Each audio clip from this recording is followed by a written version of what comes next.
Hello and welcome to this video in which we'll be looking at a reading comprehension passage from CAT 2020 slot 1. We'll be reading the passage and understanding what the passage is about. Then we'll do a bit of an analysis of the passage itself. So starting off, the first line of the passage kind of again sets the tone of the passage but does not give us the main topic directly. It seems to talk about vocabulary used in speech or writing organizes itself in 7 parts of speech. So the author is going to talk about parts of speech, about vocabulary, about writing and speaking. So this passage is going to be about language and the use of language and probably the rules of language. And that's what the author starts off by talking about. He's actually talking about grammar, that there are rules that the languages used to follow, and that is what is called grammar. And bad grammar produces bad sentences. When you don't follow grammatical rules, the sentences that you end up being bad. And the author gives a very nice example here of this sentence. As a mother of 5, it says, with another one on the way, my ironing board is always up. Although this looks like a very nice and correct sentence, I'll tell you where the grammatical error is, because a lot of students have asked me this, that I cannot find any grammatical error here. So the grammatical error that the author is giving from this book called Strunk and White. By the way, Strunk and White is the American version of Wren and Martin. I'm sure all of us from an English medium background have used Wren and Martin in our schools to learn grammar. Strunk and White is the American version of Wren and Martin. So in this sentence, there is something called a dangling subject. A dangling subject is a part of the sentence which introduces a subject but does not tell us what that subject is. That's what is happening at the very beginning of the sentence. It says, as a mother of 5. It tells us as a mother of 5 but does not tell us who is the mother of 5. Who exactly is the subject? And that has to be clarified somewhere later on in the sentence. So it says as a mother of 5, comma, with another one on the way. So which means that this part of the sentence, even if you remove it, when a clause of the sentence is present between 2 commas, you should be able to remove that clause and read the rest of the sentence and it should still make sense. So as a mother of 5, pause, with another one on the way, pause. So if I remove this, the rest of the sentence together is going to be one single sentence. So it says as a mother of 5, my ironing board is always up. Problem is that a mother of 5, this is being described as my ironing board. That's the next noun which shows up, and that noun becomes a subject. Now you ask yourself, how can an ironing board be a mother of 5? That's why this is a wrong sentence. The correct way of writing the sentence is as a mother of 5 with another one on the way. I have my ironing board always up. So that I then becomes a subject that is being referred to by as a mother of 5. But if you write as a mother of 5, my ironing board is always up, then that sentence implies that my ironing board, which is a subject, is what is that a mother of 5 is referring to. And of course, we know that an ironing board cannot produce kids, at least as far as I know. An ironing board cannot produce kids, and that's what makes the sentence incorrect. And this is what the author is actually trying to point out here, that bad grammar produces bad sentences. And this sentence, if we don't understand the grammatical error, it can throw us off. And that is where the problem with this passage lies. It's not an easy to read passage. The author, by the way, starts off by talking about rules of grammar. And if we try to ponder about this sentence too much, suddenly we start panicking because we don't understand why the sentence is incorrect. Then the author starts to talk about nouns and verbs specifically. And they try to describe what is a noun, what is a verb.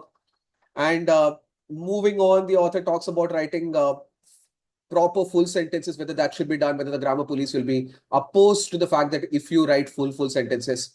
So that is what the passage is actually talking about, whether you should always write full sentences, whether you should always follow grammar rules. Then the author says that you don't need to always follow grammar rules. And in fact, the best writers don't regard the rules of grammar as something that has to be followed always. And then the author says that unless he's certain of doing well, though, it is important that we follow rules. So this is kind of a qualifier. The author says that you don't have to follow grammar rules all the time, unless you know that without following the rules, you're still writing good sentences. So which means that if I do not know whether I'm doing a good job, it is better to follow grammar. So this is a kind of a double point, a dual point that the author is trying to make, that yes, it's okay to not follow grammar rules as long as you know that your sentences make sense. Now, how will you know that your sentence makes sense? And that's what the author is clarifying. The telling clause here is unless he's certain of doing well. If you don't have a rudimentary grasp of how the parts work of speech translate into coherent sentences, how can you be certain whether you're doing a good job? So only people who know grammar are then allowed to not follow grammar. And this point, to understand this point, we need to read the passage very carefully. If we don't understand this point, people often end up misunderstanding what the author is saying. See, this paragraph might be interpreted by some students very wrongly, as though the author is saying that grammar is not important. But actually, what the author is trying to imply through this paragraph is that grammar and following rules of grammar is very important. The only persons who are allowed to not follow grammar rules are people who are good in understanding grammar rules. And that is the essence of the entire argument of the passage, that grammar rules have to be followed. And nouns and verbs, how they work, we need to at least understand them. Understand that. And then the last paragraph, the author talks about how using only nouns and verbs, we can form complete sentences. And that's very, very simple to follow. The author is giving us examples of simple sentences. And they're saying that if you understand these simple sentences, they act as a safety net for your writing. So when you're writing, if you're not aware of all the grammar rules, it's fine. There are too many grammar rules. But as long as we understand that how a noun and a verb can constitute a simple sentence, then we can form simple sentences and write our entire work of literature. And yet our writing will be correct. We'll be writing good sentences, good text, because we are using grammar. And that's what the author is saying, that whenever you get lost in the tangles of rules of grammar, just set them aside. Write simple sentences and you will still succeed in writing good literature. So the author is primarily in this passage advocating for knowing the basics of grammar. And they're saying that even if you don't become an expert in grammar, know how nouns and verbs are used to form full sentences and use that to write good English rather than trying to completely disregard rules of grammar and then writing something that ends up being very bad quality literature.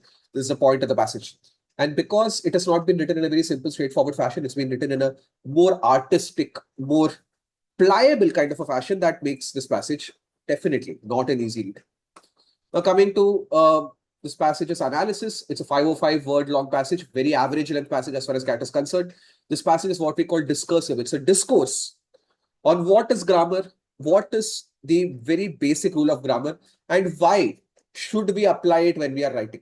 So whenever a topic has been discussed like this in the passage, where they are giving us details of a topic and then suggesting how we can apply lessons from this topic to our certain aspects of our life and work, then that's a discourse. And that's what the author is giving. The author is giving a discourse on basic rules of grammar. This has been picked up from a book called On Writing, a memoir of the craft by Stephen King. Stephen King is a very famous author. You might have heard of him. He's one of my favorite authors, especially in the horror genre. You might have heard of movies like It, like Pet Sematary. So those are actually stories written by Stephen King. In fact, a lot of horror movies are based on Stephen King's works. And there's a book in which Stephen King is writing about how to write. And passages from books often end up being the toughest passages to understand, because you need to have the context of the entire book to understand what the book is about. Now, see, if I read the entire book, I would realize that Stephen King is actually advocating for grammar. But giving a small excerpt from the book does not clarify exactly what the book is about. And that's what makes this passage difficult. So always passages which are picked up from books are going to be the toughest, followed by journal papers, then magazines and all. Magazines and all are written for regular audiences for leisure. So those are always easy to read, but books-based passages are going to be difficult. And this is one of the very few passages which are picked up directly from books, and that definitely contributes towards making this passage difficult to read and understand.